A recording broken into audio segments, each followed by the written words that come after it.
Good evening and welcome to Left, Right and Centre. I'm Sanket Upadhyay. Two important discussions that we are going to do today. Number one, vaccine for all. That day is near. Today the COVID app opened up for everyone. But the vaccination is supposed to begin for all from the 1st of May. Is this also going to become the vaccine May Day? And the reason why we are saying this is because many of the states, many of the centres are not clear even now, just a few days left for vaccine for all to be opened up. Many states still not clear on which vaccine to use, where to procure it from. They've placed orders, but the manufacturers say we're going to take a lot of time. The whole controversy around differential pricing. So many problems as of this moment. The intention behind this discussion that we are going to do today is to look at those solutions so that come the 1st of May, it does not become a vaccine May Day, but actually a day when people can get those vaccines, get their jabs.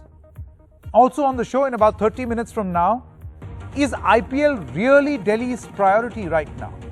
Delhi is host to an IPL match.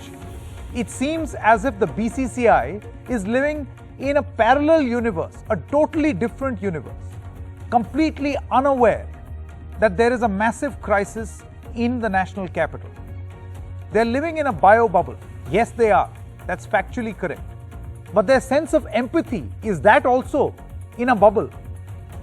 At this time, when Delhi's resources needed to be used or put to better use, you have ambulances, police officials, and many people from the administration trying to make sure that this match takes place. Is that really Delhi's priority?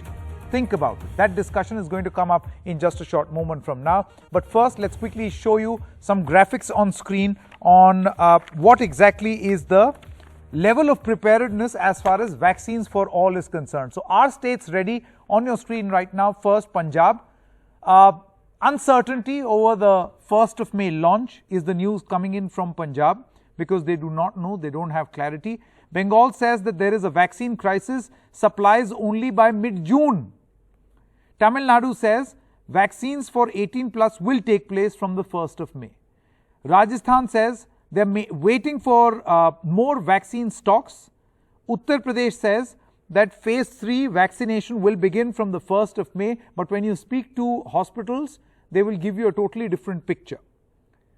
In Bihar, the 1st of May will be a launch subject to stock availability.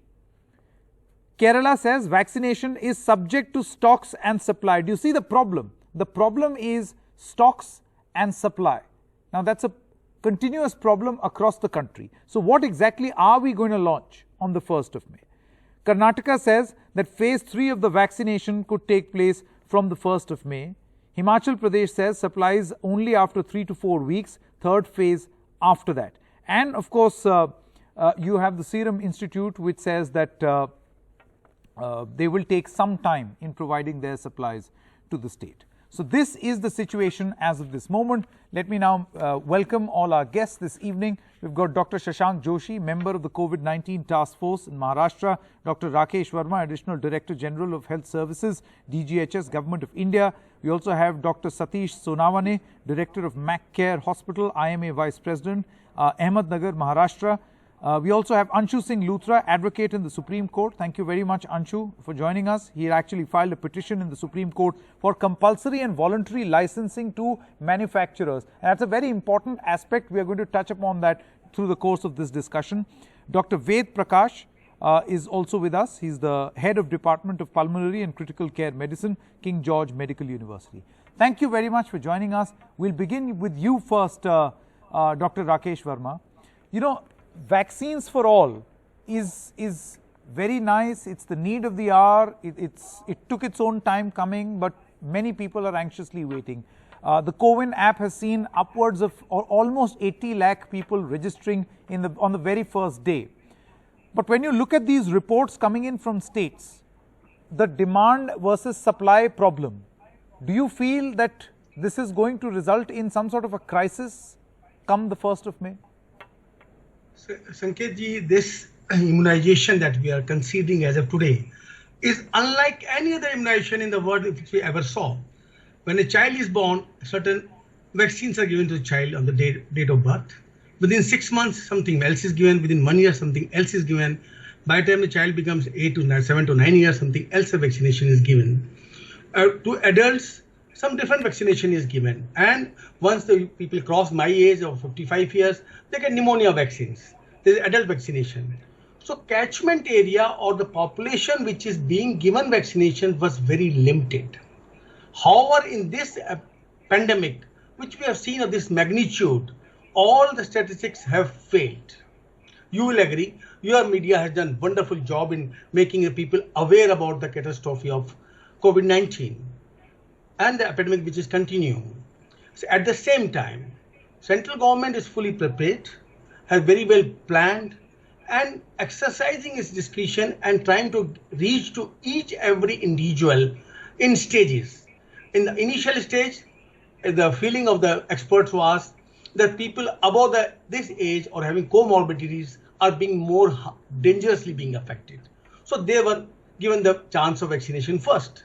Second phase started with 46 plus. Now the third phase is starting 18 plus. So the amount of the population to be covered is almost touching 70. Dr. Varma, you're basically saying that nobody could imagine that, the estimates will be this. Our estimates were off the mark. Exactly. We surely knew that we have to vaccinate everyone. The second phase that we are facing now is really affecting younger age group. The government has changed its focus for the betterment of the people. But we always wanted to vaccinate everyone, no? Everyone, exactly. But they are trying to catch those people, protect those people who could be maximally dangerously harmed. Okay. So we have to save those lives, which are very, very important as of today. Okay. So the sole aim of the government is to save those who must be saved. Absolutely. But there is a problem there also. Call it vaccine hesitancy or perhaps vaccination process not being pressed hard enough that even in that vulnerable section, it's less than 50% the vaccination that has taken place, even in that vulnerable section of 60 plus. See, sometimes there is a positive publicity, sometimes there is a negative publicity, and we are very getting affected by mass hysteria type of thing. Government tried to say at the highest level that this vaccine is safe. I tell you, I have taken the vaccine. I'm sending vaccines work. What I'm trying to say. Data shows vaccines work. But the point is, vaccine is very effective. Vaccine is very, very effective. The leader from the ICMR. Which is why, Dr. Varma, a lot of people now want the vaccine come the 1st of May. Exactly. But unfortunately, they will not get the vaccine because the suppliers have a bit of an issue. They're in a spot of bother. They don't have enough vaccines. So now vaccine hesitancy is not the point. Let me quickly go to Dr. Joshi. Dr. Shashank Joshi is also with us. Dr. Joshi, would you like to tell us a little about Maharashtra? You're a member of the COVID-19 task force in Maharashtra. Do you feel that the fast availability of the vaccines are going to be key, particularly when we are battling this wave and hopefully another? Absolutely, everybody agrees now universally that vaccination is one of the most important pillars in preventing and mitigating future waves of the pandemic. So there's no question asked about it, and people are now ready. See, that initial hesitancy which was there has gone now. People are coming on their own to get vaccinated. Correct. The problem which we are facing now, and let me honestly feel and tell you the challenges. Even now in cities like Mumbai, in the private sector, we have 30-40 vaccination centers which don't have the vaccine. So even for people above 45, our first target is to ensure that at least more than 80% of people above 45 or people above 60 get vaccinated. Then, of course, we know that India has 139 crores, and we also know that there is going to be a finite amount of production capacity. So, two good things which have happened, let us appreciate them. Number one, they have allowed workplaces to have vaccination centers. They have empowered the states to have vaccination centers. So, number of vaccination centers will go up exponentially in the next 2 to 3 months. Number two, they have allowed some degree of freedom for private players and state governments to procure vaccines directly, while they have taken care of people above 45 directly from the central government. So we complement them. The only challenge is the logistic nightmare of the providers, which are the suppliers, unable to fulfill their commitments both to center and states because they need to ramp up their production. For that also, center has given a large chunk of money I'm told around 1,500 crores each to both the companies to ramp up the production. We are also going to get some vaccines flown in from Russia. We are going to get many more manufacturers which are going to come out like Zydus and many others who will come out with their vaccines. You know, what's your calculation as far as the speed at which these vaccines will be available, Dr. Joshi? Because, you know, time is of essence now.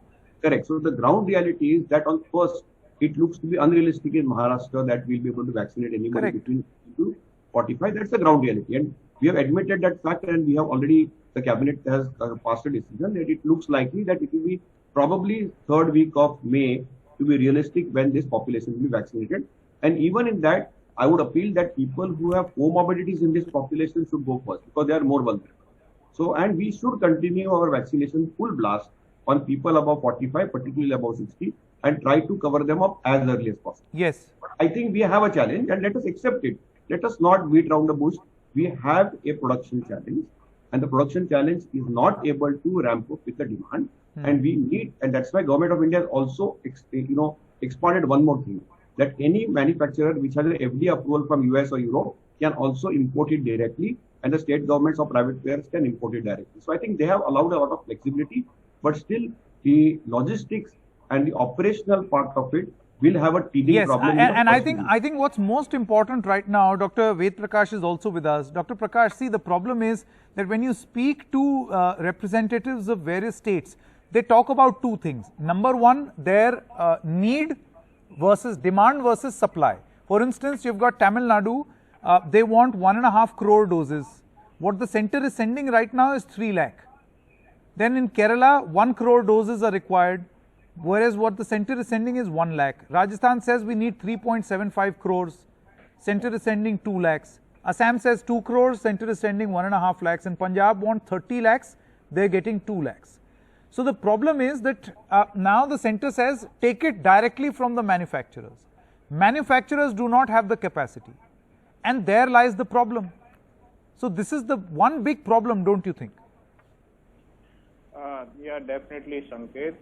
We are facing the demand and supply gap together when we are having the largest vaccination program launched across India, and now this is the more challenging situation when we are facing the second wave simultaneously.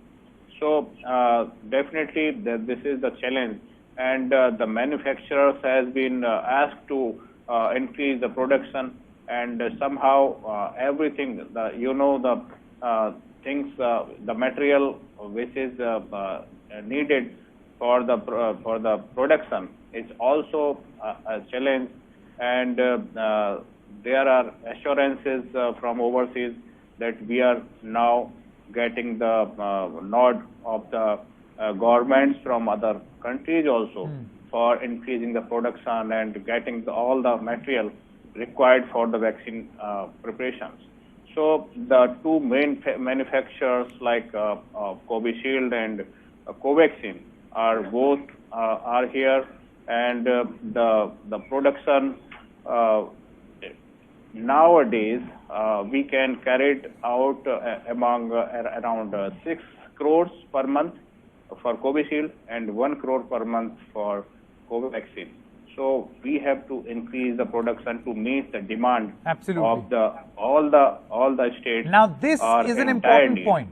Dr. Prakash, what this point that you are mentioning, and I'm going to come back to Dr. Varma in just a short moment, because we've got a person who has filed a petition to perhaps look at a solution for this problem. See, the existing capacities are limited.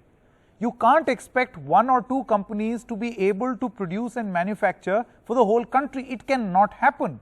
Every country will have its manufacturing limitations. So, Mr. Luthra, would you like to tell us about what your petition was about, and what is its present status, and what do you propose? Thank you, Sanket. At the outset, I must state that the Supreme Court has done great work, and it has taken suo motu cognizance of this matter. I'm no one to take credit for that. I have not filed a petition, but Supreme Court has taken suo motu cognizance and has in fact asked the center to use the Patents Act and the provisions therein to ramp up production and make these vaccines and drugs more accessible and affordable. Would you like to tell and elaborate to our viewers what is this act and this provision? So the Indian Patents Act, so there are two ways to easily ramp up production, make these more accessible and affordable. One solution is Section 92 of the Indian Patents Act 1970, which talks about compulsory licensing, wherein a license, wherein the central government can issue a notification in the official gazette, post which the controller of drugs can give a license to applicants to manufacture any patented drug or vaccine. What this will do is ramp up production immediately. It will make these more accessible and affordable. And it's not like big pharma's patent rights and profits are being snatched away. When a compulsory license is issued, big pharma also gets a certain license fee.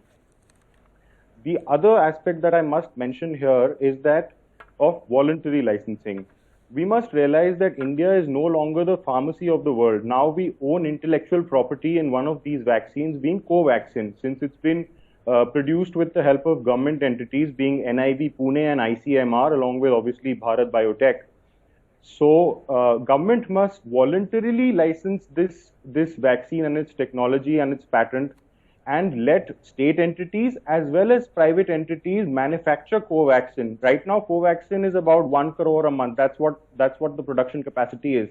We can easily ramp this up to a much higher level. Yes, but you know, Mr. Luthra, we're trying to speak to a lot of people, and they say that as far as Covishield is concerned, it's already under license. And you know, the Indian company does not own the license to further give the licenses to other companies. It's an AstraZeneca product which is being manufactured in India under license. But surely this can be done with Covaxin if the government wants. It can be. So compulsory licensing can be done with Covishield also. Since the patent has to be registered in India, the government can under Section 92 do it.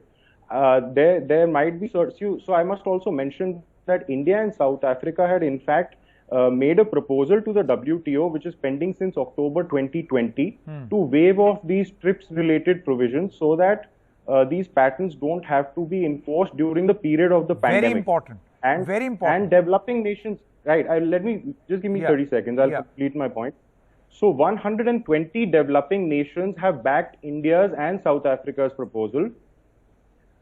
US, Canada, Switzerland, and the EU are opposing it. On Monday, the US trade representative, Catherine Tai, has gone to meet Pfizer and AstraZeneca CEOs to discuss this aspect. Tomorrow, there is a meeting at Geneva, an informal meeting, to again discuss this proposal. This is a curious proposal where nations like China and Pakistan, who never support us, are also supporting us. And in fact, 10 other US lawmakers, including Bernie Sanders, Elizabeth Warren, Tammy Baldwin, have also requested the president, Mr. Biden, to accept our proposal. I think important points being made by Mr. Luthra. Dr. Joshi wanted to come in, and then I'll come to Dr. Satish also. Dr. Joshi, would you like to weigh in? Yeah, I think there is a solution right in front of us. That's right, and in fact, we have taken a step on that. The government of Maharashtra had Hapkin Biopharma, which is government owned. They wrote to the central government whether they can manufacture Covaxin, and government of India has been kind enough to give that consent. And therefore, there will be now a tripartite agreement between government of India, government of Maharashtra, and Bharat Biotech. Nice. And Vaccine Biopharma in the next 2 to 3 months will start making some Covaxin. Yeah. So this is the way to go. And at least for Covaxin, because it is ICMR supported as well as a homegrown vaccine, we will be able to do that. And I'll be more than happy if more and more companies. Other thing is Moderna vaccine also has waived out its patent rights. So anybody can manufacture it anywhere in the world. So couple of good positive signals have come because of the pandemic. Dr. Varma, why can't this be scaled up? Since you represent the government of India, you're part of the government of India, do you think that this should be top of the mind focus for the government? Sir, I'm at a clinician stage, and this is a policy decision done at the highest level of the government. Okay, fair enough, Dr. Varma. Dr. Satish, I'll come back to you, Mr. Luthra. Dr. Satish is also with us. Dr. Satish, what do you think are the possible solutions to this problem? Because, come the 1st of May, when a lot of people will be hopeful in the age group of 18 to 45 that they'll get the jab, they'll get vaccinated, the sad reality is that vaccines are going to be in short supply. So what comes to your mind? What's your suggestion? So if we look into the challenges, I think we should categorize into three parts. One is the logistics of supply chain that we have already been discussing. Then we should also look into the health workforce management. And we have to also look into the data of efficacy and side effects as well. So logistics of supply chain we have all been discussing right now, but we also look into the health workforce. Now if we just look into the public sector, I mean the government is going to provide vaccination for all. It's look difficult if the only government is going to take part. I think government should involve IMA, for example, because 80% of health workforce in India is with private sector. And unless until we involve private sector into this, vaccination for all looks very difficult as of now. Very well, of course, supply chain, lifting of price ban on the vaccines, that's what come to my mind. People who can afford to should buy the vaccines, and there are many people who can afford to, so they can buy vaccines at any medical store, and anybody for that matter should be able to vaccinate the public at large. So basically, involving the private sector, especially IMA, which has more than 3.5 lakh members all over the country, should be a part and parcel of this vaccination program. I think that's a very, very important suggestion. Dr. Varma, Dr. Joshi, would you agree? Absolutely. Fully involve everyone. Yeah, general practitioners, pediatricians, everybody is keen. Everybody is keen that production of the vaccine should be increased, should be safe production, quicker production. No, involving the IMA as suggested by Dr. Satish. Exactly. I would welcome it because the Indian Medical Association is the largest medical association. We are having all the stakeholders. We need to be innovative and proactive. The vaccine either given by pediatricians to children or by the general practitioners. And they can be actively involved in the immunization program because we need to vaccinate at a fast pace and we need to vaccinate a large number. So beyond just vaccination centers, in the future, I'm sure IMA should be considered and the demand should be considered. IIP also has made a proposal to that. Correct. And I think a joint proposal of innovative methods. See, in UK, how did they beat the second crop? They involved general practitioners in the vaccination program. Correct. And that aided them tremendously beyond the current sector. I think all of this has to be done very quickly. I mean, this wave, we've seen the worst, it's still unfolding, but then one has to prepare for the next wave as well. So, Dr. Prakash, would you agree? Would you agree with Dr. Satish that we need more and more people to get involved in this vaccination process? Yeah, Sanket, we need to involve each and every section of the society, even beyond the medical practitioners in India. And India needs to take all measures to scale up the production, opening of more options, more import options for the more vaccines to vaccinate. What's the time frame you're looking at, Dr. Prakash? Yeah. I mean, see, from now to the next wave, many experts say that this is going to be a gap of what, 4, 5, 6 months? Do you think that this is the period that we have? If we look at the current situation when we are vaccinating at the pace now, it will cover up roughly around 30% in this at the end of this year if we are going through and at this pace. So we need to scale up rapidly to all the productions, all the measures to be taken to scale up the production, to expand the facility, and to import more and more, and to provide more and more options to the public. Okay. Mr. Luthra wanted to come in. Mr. Luthra, final word. So to Mr. Joshi's point, I agree that Hafkin has been given a voluntary license by the government, and it's a half step. It's a right step, but a half step, because private entities must also be allowed to make these vaccines. Hafkin has stated that the first vaccine from their factories will be only out in January 2022, and we are losing lives by the minute. We'll lose a lot of lives by then. The other thing that I would like to mention is that we must look at the bigger picture. This is a global disease. So the US and Big Pharma and other big countries should show us the humanitarian face and let us develop and manufacture these vaccines over here.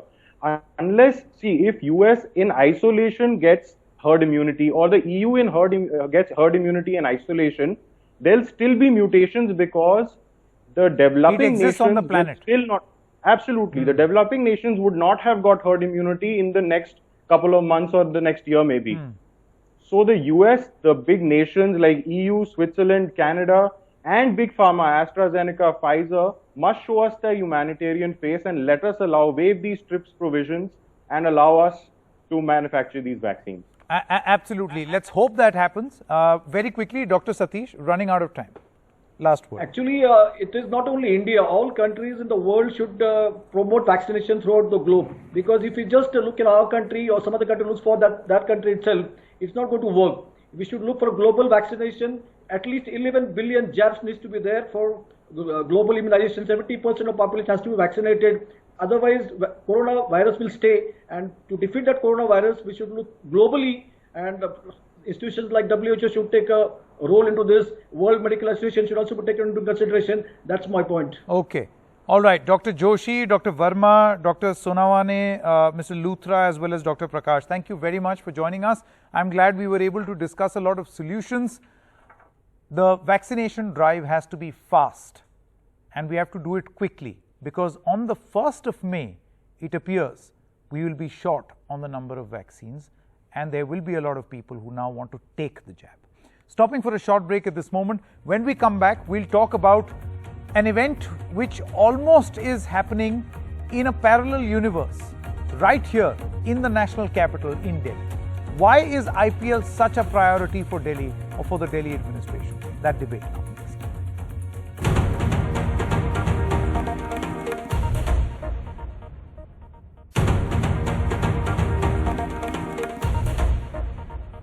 Welcome back. So the Indian Premier League is taking place in this country, and when you juxtapose these pictures of celebration on one side, celebrating and entertainment on one side, and juxtapose them with the suffering in the country, it almost appears as if these are two incidents happening on different planets or a different universe. In the national capital, now the IPL games are being played at the Firoz Shah Kotla grounds, and there's a lot of infrastructure that has been put in place. You've got cops there to provide security. You've got ambulances for round-the-clock duty. Administration officials are there for other requirements. And then one should really ask themselves this question, particularly BCCI. Do you really want to? Number one, you're not helping. That cricket stadium or other facilities could have been opened just like the ITBP has opened up a ground. Or many beds are being arranged in the Ramlila Maidan. The same could have been done at this cricket stadium as well. Short of doing that, you're also taking away resources from a city which is in any case stretched. Does the BCCI really want to do it, or their empathy also is in a bio bubble?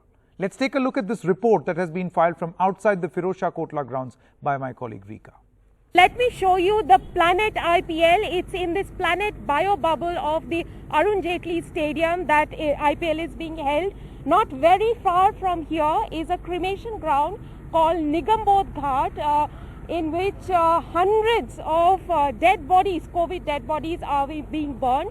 And the irony is lost on IPL.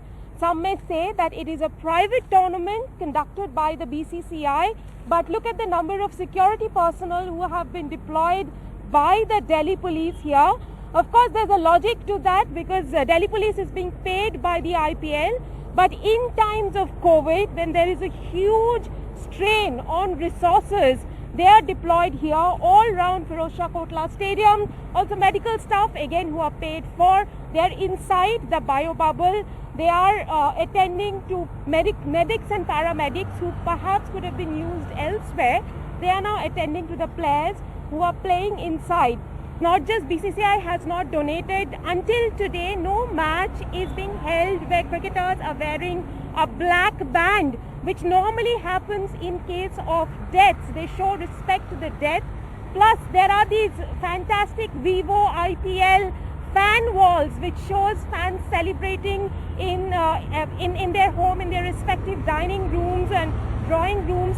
Those are insensitive gestures which BCCI could have handled things far more gracefully. From BCCI's point of view, which I can tell you, they say that they have donated 51 crore rupees to PM Care Fund for IPL last year. Some other cricketers did make some donations following the IPL, but that was last year. Now, when the pandemic has surged, no donations have come through. So that was Rika's report from outside the Arun Jaitley Stadium. Let me quickly introduce our guests this evening. Charu Sharma is a cricket commentator. Thank you very much, Mr. Sharma, for joining us. Sharda Ugra, senior cricket journalist, is also with us. Thank you, ma'am. Vikram Singh, former DGP of Uttar Pradesh, is also with us. And in just a short moment, we'll have senior sports journalist Pradeep Magazine with us. Mr. Sharma, let's begin with you first. You surely will agree with me that it almost appears as if this event is happening in a different planet. I understand its importance. It provides entertainment to people, particularly in these difficult times, but it happening in the national capital, could this or could this not have been avoided?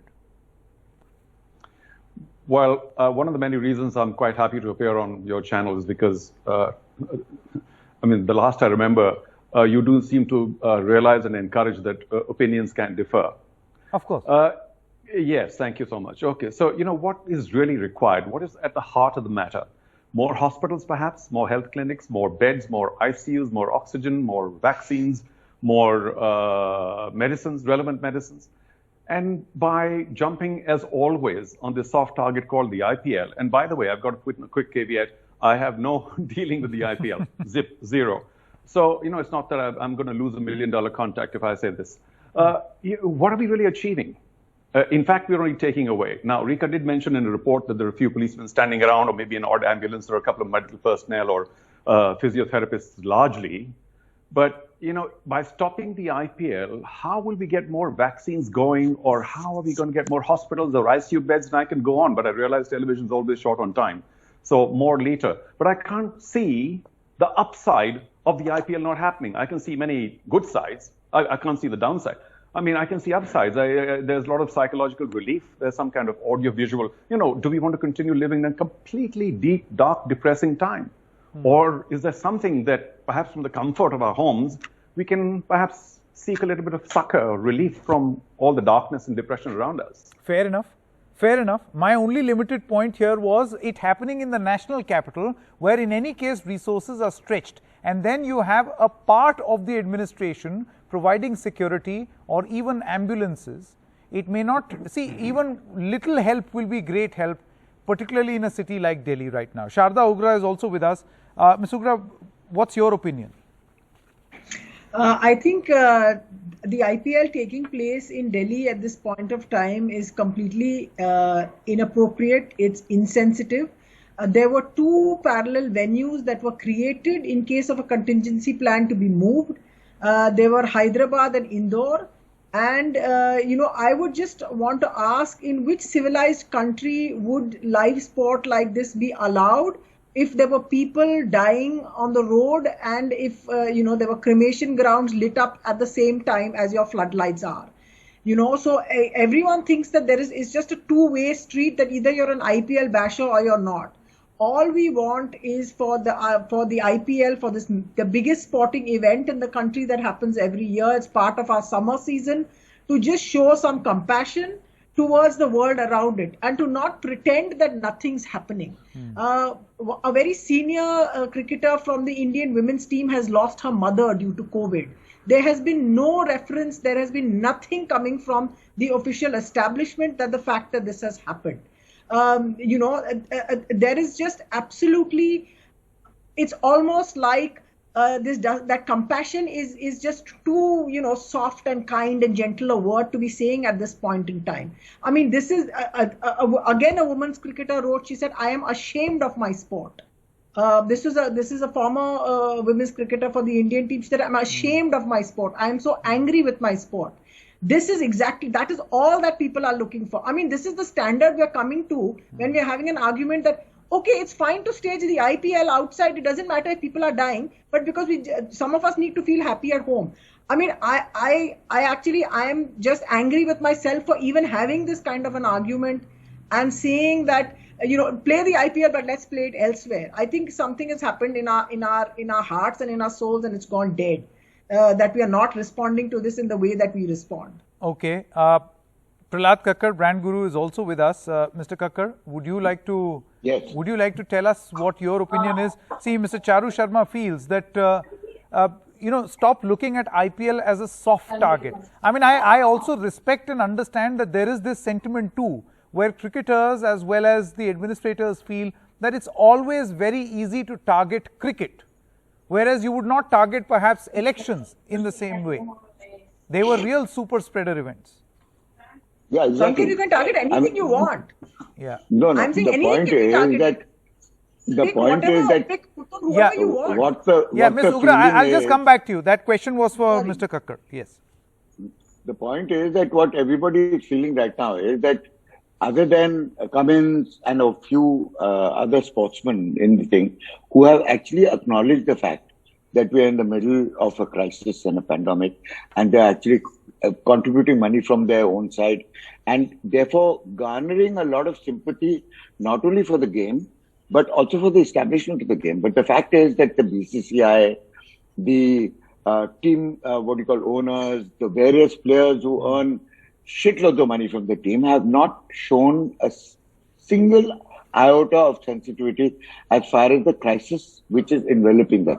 I don't agree with the fact that you target IPL and try and shut it down, because I think it's the one little bright spirit where everybody can sit in the evening and forget about all the issues and all the relatives and everybody who's fallen in, and that we are in a genuinely So you're saying it's a sweet distraction in these difficult times. Not just a sweet distraction. It's the one thing that people can look forward to, because they know that there is going to be a game on, and they're sitting at home and watching it relatively, safely. There's nobody in the stadium. The stadium takes 60,000 people. There's an average of between 25 lakh people and 50 to 60 lakh people watching it on something like Star, which is a where you have to actually log on. And you can imagine what the viewership is as far as television is concerned. Must be double or triple that. So the point is that if there was a so-called anti-cricket sentiment, people wouldn't be watching it. To be very honest, in the kind of numbers. Okay, so people are watching, thus it must exist. I think Ms. Ugra's point was different. She was saying, why should it exist in the first place? Given that because we it's have there. a depressing... And it's an annual event. And by shutting it down, what are you achieving? Okay, the point that Charu Sharma also made. You're going to lose money. Today, in the context of the national capital, Mr. Kakkar, my only limited point is, in a city which is stretched for resources right now, people are dying on the streets. There is no space in crematoriums, right? At that point, you have certain ambulances, even if there is one ambulance, parked outside the stadium. And you have police officials who could have been used for other important duties. So what if the IPL pays for them? But these police officers could have been used for COVID duty. Very quickly, DGP Vikram Singh is also with us, and Mr. Magazine. Mr. Singh, you are a former cop yourself. You tell me, at a time like this, what should be the right decision as far as using administrative services is concerned? Mr. Sanket Upadhyay, I am in total agreement with Ms. Ugra that I find this to be totally irresponsible, callous and insensitive. In the backdrop of what is happening at the cremation grounds in the ICUs, it is absolutely incongruous and totally unacceptable that you should have a cricket match. The fact of the matter is that if they have donated something, they are not doing any favor. The resources and the pandemic fatigue that has set in the forces of the Corona warriors, let us at least have some consideration for them and their families. They will work because they have been paid. That does not necessarily mean that you can stretch the scarce resources and use them for a thing that may not be the best use of a force and the scarce resources that we have. I would respect cricket as life is a game of cricket, lads, an earnest, noble game. Come out with the gloves, pads, and to shirk is folly and shame. It is first that the consideration for the game and the nobility and the thought of the fellow man. It is not the game in itself. It is the philosophy of cricket. It is unbecoming of a cricketer to play under these circumstances, and also to draw upon the generosity of the police force and other administrative machinery, and also stretch them to a limit where everything is scarce. No, how is the cricketer to blame, Mr. Singh? See, the point is, to that extent, I agree with Mr. Charu Sharma. Cricketers are soft targets. It's the administrators. For you, Just you know, correct. if you're organizing the Just event, correct. I agree with you.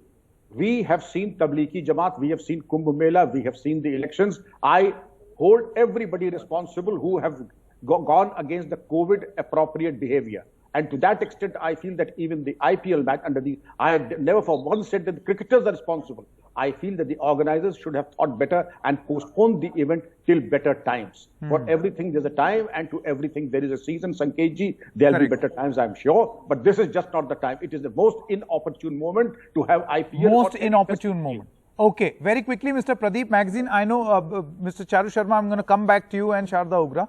But Mr. Magazine, just a short while ago on our Hindi broadcast, we were talking about the the larger concern being raised on social media as to why Indian players are not speaking up, and you've got Australian players commenting on the situation in this country.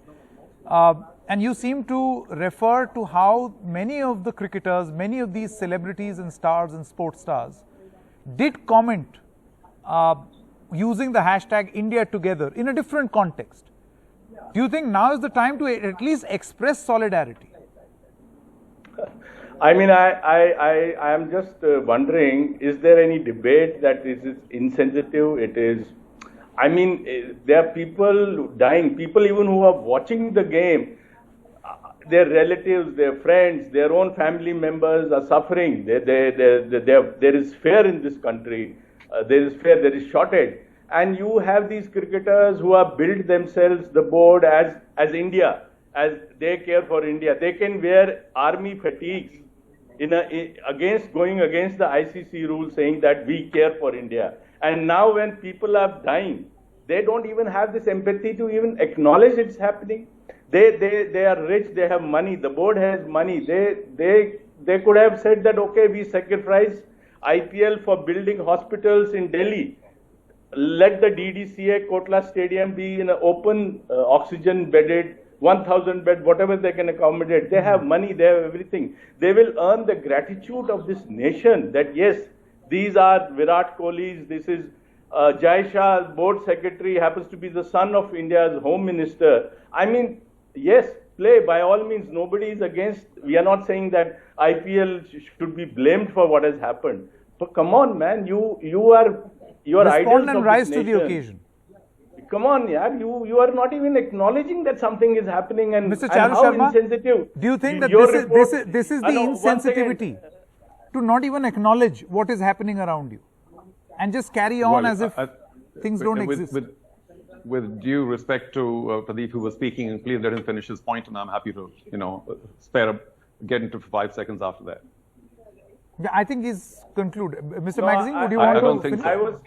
I was saying that your reporter just said that a few kilometers away from the Kotla, there is this cremation ground where people are not finding for days space to burn their loved ones, their dear ones. And what are we talking about? Mr. Sharma.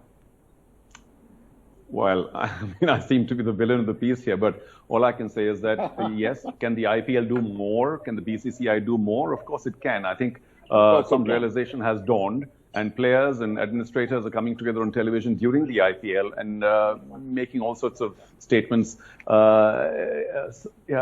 sympathizing with what's going on, and of course, offering the opinions that should be there in terms of hand washing, all the rest of the protocols, which the IPL itself is, of course, following very assiduously. So there is an awareness there. I have no doubt that the cricket board will also continue to contribute. I don't think they're in the business of building hospitals. There are many others. There are about 100,000 huge industrialists in India. All of them can get together and build 100,000 more hospitals. I mean, where does this end? So why just pick on one activity? I mean, it's providing some kind of succor to a lot of people. It's happening in a very safe environment. Yes, it may seem to a lot of people that it's insensitive, but it's also sports as an industry. So if many other industries are carrying on, so is this. It's just a little more visible. And if all we see is only desperate darkness all around us, all the entertainment channels, there are 900 channels in India. Except for 2-3 news channels, except for Doordarshan, everything should stop. Why should they have anything on television in terms of an audio-visual medium that is in fact providing some kind of audio-visual relief to people? Stop everything. Everything. And then, of course, IPL should stop too. Okay. Ms. Ugra, first of all, Mr. Charu Sharma, nobody is the villain of the pack here. Nobody is. This is just a discussion that we Sanket, are for having. pointing that out. My sort of sole point is, that there seem to be only two arguments: stop IPL, don't stop IPL. No, what we are saying is you've picked the wrong place to play it at this point. You had those two alternative I think that's a very important cities point. that were there on standby. You chose not to use it. To my mind, the IPL is reflecting literally what's reflected at the national stage. In how the government has responded to IPL, has responded to the COVID pandemic. The IPL and the BCCI is responding to the COVID pandemic and the IPL. That's the response that we are getting. Sort of complete insensitivity, no question of being proactive about what you're going to do, how you're going to engage with this. What is this audience? This audience are Indians who are dying in their thousands every day. Can you not have anything to say to them? As a cricket community, as there's a father and a son that died 10 days apart from each other who are cricket players in Mumbai. A midday newspaper had that story. So can you not respond to this massive tragedy that is taking place? Very quickly, I want to say 10 years from now, teenagers are going to ask us, how did you allow that to go on? How did that go on without any response to it? What happened to the country at that time? If the country exists 10 years from now, who knows?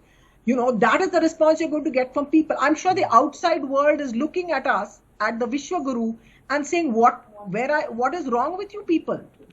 How are you doing this in a way? And then talking about, succor and entertainment and all.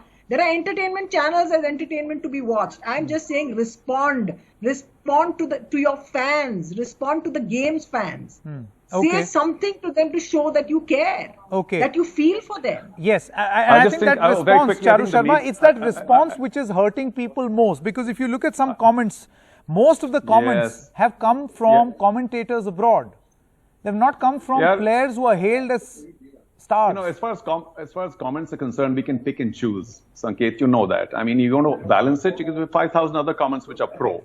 So let's not get into comments because, you choose and you cherry pick. But, why don't all these very, very rather well-off media houses come in and build some hospitals too right away, right now? All the profit-making media houses and all the rest of the industries. Everybody comes and making some hospitals. I don't belong to any of them. Come on, let's not yet. I don't belong to any profitable media house. Not you, but I'm saying there's so many other entities. Okay, we are digressing. We are digressing. Very quickly, Mr. The point is that BCCI as a body is the richest sporting body in this country. Correct. And they're making shitloads of money on IPL. Why can't they take all the profits of IPL and plow it back into some kind of succor for the people who are watching? Absolutely. After all, the people who are watching are the people who are holding up the game. Correct. They're the ones who matter, not so much in the players. You'll always find players. You'll always get news guys coming in. There was an interesting comment. There was an interesting comment, Mr. Vikram Singh. I'll come back to you, Mr. Sharma. Mr. Vikram Singh and then Pradeep Magazine.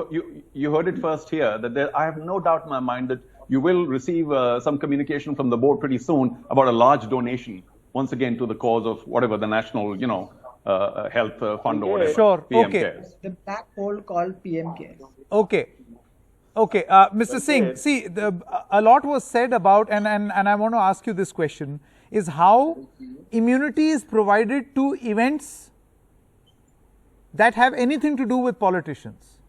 So first, you've got the elections, which for the longest time, people were in denial, the politicians were in denial that you practice do gaz ki duri, but we will not follow it in West Bengal elections or elections elsewhere. And now the IPL, the BCCI is controlled by very influential politicians or people related to influential politicians. Sanketji, I'm fully aware, and there cannot be two sets of rules. Show me the man and I will show you that it doesn't work that way.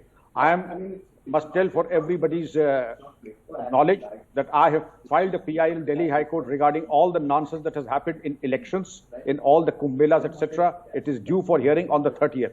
The Delhi High Court has already issued notices to the Election Commission of India and MHA to ask what they did to ensure COVID appropriate behavior. And if the COVID appropriate behavior was not there, irrespective of the fact whether the leaders are of the ruling party or the opposition or whichever party, they should be taken to task because the law should be unsparing. And then again, I would say, the comparison should be between comparables. There cannot be two sets of rules. Rules have to be uniformly applied, equitably on all, and irrespective of the fact whether the person belongs to the ruling party or the opposition or whichever party he may be. Okay. Okay, very quickly, Mr. Magazine, last comment, running out of time. No, I was coming back again to the point that Pat Cummins, an Australian cricketer, when he donated $50,000 to PM Cares, basically he was concerned. He's written in that release of his that we as players are talking among ourselves, we have conveyed our concerns, but the Indian board is saying that this should go on because it's an entertainment and people, what is Charu Sharma's point was Indian board's point. So there are players have families, players must be concerned about their safety, about the safety of others. There is Ashwin who left the bio bubble because he was concerned. Indian board obviously is controlling these players, and what I am disappointed is that people like Virat Kohli, Rohit Sharma, superstars, they role models. Either they lack empathy or they are too scared to speak. I mean, it's shocking. I mean, the world, as Sharda is saying, looking at us, and they're wondering that these guys who milk playing for India, because we respect them, great performances because they play for India, they're Indian superstars first. And this is their, either they are timid, they are fearful, or they are with them. Okay. By the way, I've just got a message from a very prominent person who follows the game of cricket very closely that the BCCI last year did donate to the PM Cares Fund. And Mr. Sharma says that it's quite possible that do it again. That they could do it again. But the point is, empathy now will go a long way than a donation later, because people are dying right now, Mr. Sharma. That's the problem. But I get your point, and you're not the villain in the pack. I want to say this again. Thank you very much. You are all entitled to your opinion. It's very important to have these opinions. Thank you. I've run out of time. Thank you very much, ladies and gentlemen. We're stopping for a short break at this moment. News continues on the other side.